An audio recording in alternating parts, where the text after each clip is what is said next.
दोस्तों, साल 1815 में वाटरलू की लड़ाई के दौरान नेपोलियन की कमांड में फ्रेंच इंपीरियल आर्मी और इंग्लैंड के बीच वॉर चल रहा है, जिसमें इंग्लैंड की जीत होती है और नेपोलियन को बुरी तरह हार का सामना करना पड़ता है।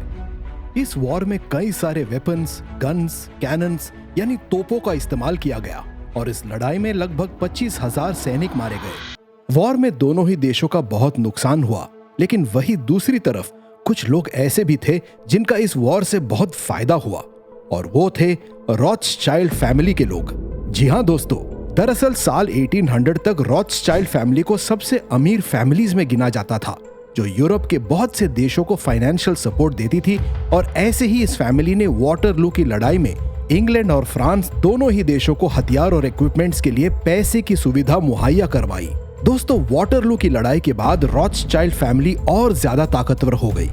इस वॉर के दौरान रॉथस्चाइल्ड फैमिली के लोगों ने एक बहुत बड़ा फाइनेंशियल खेल खेला, जिसे अगर आज किया जाए तो उसे स्कैम बोला जाएगा। दरअसल नेथन रॉथस्चाइल्ड ने वाटरलू की वॉर के बाद लंदन स्टॉक एक्सचेंज में इंग्लैंड के वॉर में हारने की अफवाह फैला दी, जिसके कारण इंग्लैंड के लोगों ने अपने शेयर्स तेजी से बेचने शुरू कर दिए। और जब शेयर्स के दाम गिर गए तो रॉथस्चाइल्ड फैमिली ने सस्ते दामों में सारे शेयर्स को खरीद लिया। और जैसे ही अगले दिन इंग्लैंड के वॉर में जीतने की खबर मिली, वैसे ही मार्केट में उछाल आई और रॉथस्चाइल्ड फैमिली ने शेयर्स को दुगने दामों पर बेचा। ऐसे करके उन्होंने अपनी दौलत को 50 से 100 गुना बढ़ा लिया। लेकिन सिर्फ इतना ही नहीं, ऐसा माना जाता है कि रॉथस्चाइल्ड फैमिली का इतना दबदबा था कि 19th और 20th सेंचुरी के दौरान हर बड़े पॉलिटिकल असैसिनेशन के पीछे इनका ही हाथ होता था। यहाँ तक कि पर्ल हार्बर पर अटैक करने के लिए जापानीज को फंडिंग करने में और अमेरिका को वर्ल्ड वॉर 2 में शामिल करने में इसी फैमिली का हाथ है। लेकिन सवाल ये उठता है, क्या सच में ये फैमिली आज भी पूरी दुनिया को कंट्रोल करती है? और इतना पैसा इनके पास आया कैसे? कौन है ये रॉथस्चाइल्ड फैमिली? आइए समझते हैं इस फैमिली के असली इतिहास को आज की इस वीडियो में। लेकिन दोस्तों, इससे पहले अगर आप चैनल पर नए हैं तो ऐसे ही नॉलेजेबल वीडियोस देखते रहने के लिए सब्सक्राइब कीजिए रेडी स्टडी नॉलेज को और बेल आइकन दबाना ना भूलें। दोस्तों, रॉथस्चाइल्ड एक जूविश फैमिली है जिनके इतिहास की शुरुआत 18th सेंचुरी में मायर एम्स्चेल रॉथस्चाइल्ड से होती है, जब उन्होंने जर्मनी के फ्रैंकफर्ट में एक छोटे से बैंकिंग हाउस की शुरुआत की। मायर रॉथस्चाइल्ड एक समझदार आदमी थे। उन्होंने बिजनेस के साथ साथ बहुत सारे पॉलिटिकल कनेक्शंस भी बनाने शुरू कर दिए, जिस वजह से धीरे धीरे पूरे जर्मनी में उनका बैंकिंग फर्म फेमस हो गया। और कुछ ही सालों में उन्होंने अपने 5 बेटों के साथ मिलकर अपने बैंकिंग बिजनेस को इंटरनेशनल बैंक बना दिया। आज का मॉडर्न बैंकिंग सिस्टम भी रॉथस्चाइल्ड फैमिली की ही देन है। दरअसल उनके 5 बेटों ने यूरोप के अलग अलग देशों में जाकर अपने बैंकिंग कनेक्शन की शुरुआत की, जैसे एम्स्चेल रॉथस्चाइल्ड ने जर्मनी में, नेथन रॉथस्चाइल्ड ने इंग्लैंड में, जेम्स रॉथस्चाइल्ड ने फ्रांस में, कार्ल रॉथस्चाइल्ड ने इटली में और सैलोमन रॉथस्चाइल्ड ने ऑस्ट्रिया में। इन सभी ने यूरोप में अपना एक बैंकिंग नेटवर्क बिछाया। ये लोगों को फैमिली लोन देना, डिपॉजिट रखना, बॉन्ड्स जारी करना जैसे बैंकिंग फैसिलिटीज दिया करते थे।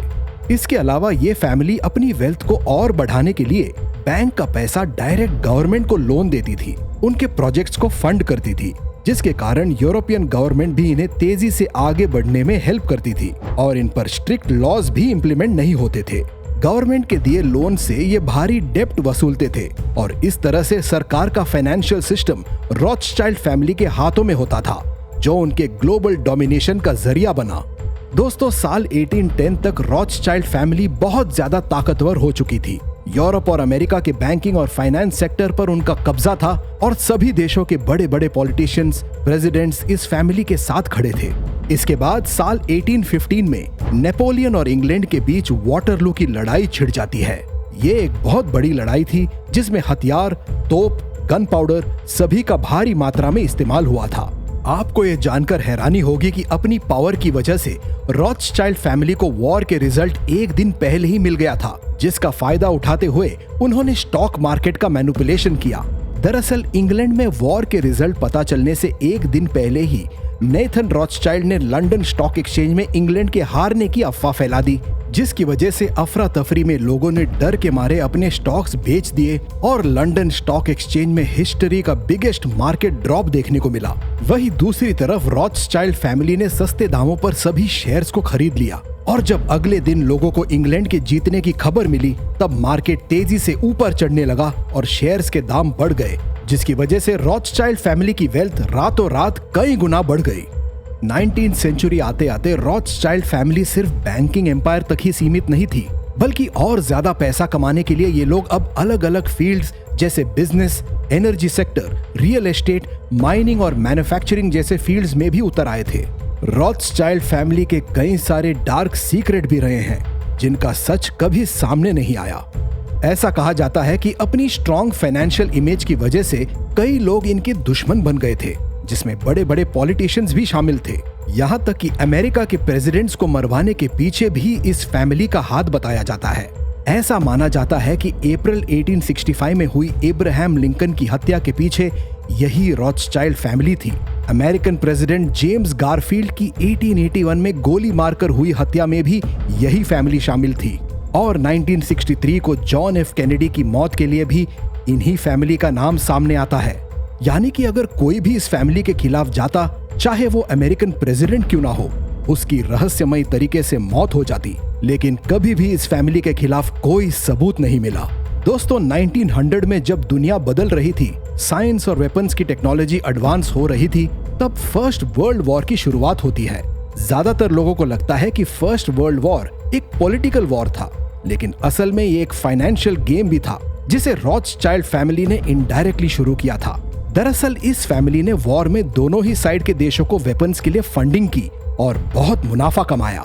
रॉथस्चाइल्ड फैमिली ने अपने फाइनेंशियल और पॉलिटिकल कनेक्शंस के जरिए यूरोपियन नेशंस के बीच टेंशन्स पैदा की, जिसमें जर्मनी, ब्रिटेन, फ्रांस और रशिया सभी एक दूसरे से टकराने लगे और फिर वॉर में इक्विपमेंट, गन्स, टैंक्स और मेडिकल किट्स जैसी चीजें एक्सिस और अलाइज दोनों तरफ के देशों को बेचकर खूब पैसा कमाया। वॉर में कई देशों के सैनिक मारे गए और उनका नुकसान हुआ, लेकिन रॉथस्चाइल्ड फैमिली हमेशा मुनाफे में रही।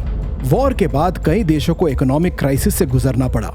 वॉर में हारे हुए देशों को रॉथस्चाइल्ड फैमिली हाई इंटरेस्ट में लोन्स देती और जीतने वाले देशों पर पैसे इन्वेस्ट करके डबल मुनाफा कमाती। एक तरफ जर्मनी, फ्रांस जैसे देश अपने घाव भर रहे थे, दूसरी तरफ रॉथस्चाइल्ड फैमिली के लोग अपने आप को और अमीर बना रहे थे।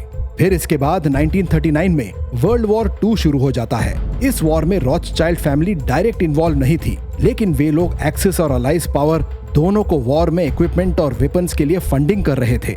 दोस्तों ऐसा कहा जाता है कि वर्ल्ड वॉर 2 में अमेरिका को इंक्लूड करने के पीछे भी इसी फैमिली का हाथ था, क्योंकि अमेरिका के बिना वॉर का साइज छोटा था और वॉर को बड़ा बनाने के लिए अमेरिका जैसे बड़े और सुपर पावर देश को ऐड करना जरूरी था। इसीलिए रॉथस्चाइल्ड फैमिली ने जापान को पर्ल हार्बर पर अटैक करने के लिए उकसाया और पैसे देकर वेपन्स में मदद भी की, जिसके बाद जापान ने पर्ल हार्बर पर अटैक किया और अमेरिका को मजबूरन वॉर में शामिल होना पड़ा।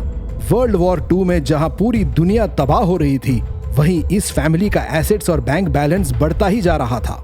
दोस्तों साल 1859 में शुरू हुआ सुएज कैनाल प्रोजेक्ट, जो मेडिटेरेनियन सी से रेड सी को जोड़ती है।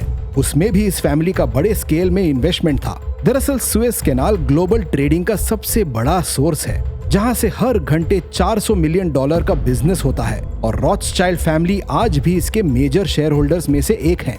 मतलब जितने भी शिप्स, ऑयल टैंकर्स और गुड्स पास होंगे, उसका एक बड़ा हिस्सा इनडायरेक्टली इनकी जेब में जाता है। आज भी रॉथस्चाइल्ड फैमिली दुनिया के सबसे बड़े और इंडिपेंडेंट फाइनेंशियल सर्विसेज प्रोवाइडर्स में से एक है। इनके $400 बिलियन से ज्यादा एसेट्स हैं, 1800 रॉयल मैंशंस, 100 प्राइवेट जेट्स और दुनिया के सबसे बड़े स्टॉक एक्सचेंजेस जैसे कि London stock exchange, New York stock exchange में शेयर्स हैं। दोस्तों ये फैमिली ज्यादा लाइमलाइट में नहीं रहती, लेकिन इनका बिजनेस और ब्रांचेस दुनिया भर में है। इनका फाइनेंशियल एम्पायर हर बड़े ग्लोबल इकोनॉमिक डिसीजन को इन्फ्लुएंस करता है। आज इनकी 7th जनरेशन रॉथस्चाइल्ड फैमिली के बिजनेस को संभाल रही है और ये दुनिया के सबसे पावरफुल और अमीर लोगों में आज भी गिने जाते हैं। ये दुनिया के फाइनेंशियल सिस्टम को कंट्रोल करने वाले हिडन किंग्स हैं, जो हमारी इकोनॉमी, बैंकिंग और स्टॉक मार्केट को डायरेक्टली या इनडायरेक्टली चलाते हैं। दोस्तों आपको क्या लगता है, क्या ऐसा हो सकता है कि सरकार से भी ज्यादा पावर किसी फैमिली के लोगों के पास हो, जो गवर्नमेंट को भी कंट्रोल कर सकती हो? अपनी राय हमें कमेंट सेक्शन में जरूर बताएं। फिलहाल आज की इस वीडियो में बस इतना ही। ऐसे ही नॉलेजेबल वीडियोस देखते रहने के लिए सब्सक्राइब करें हमारे चैनल रेडी स्टडी नॉलेज को और बेल आइकन दबाना ना भूलें। मिलते हैं अगले वीडियो में, तब तक के लिए अलविदा। जय हिंद।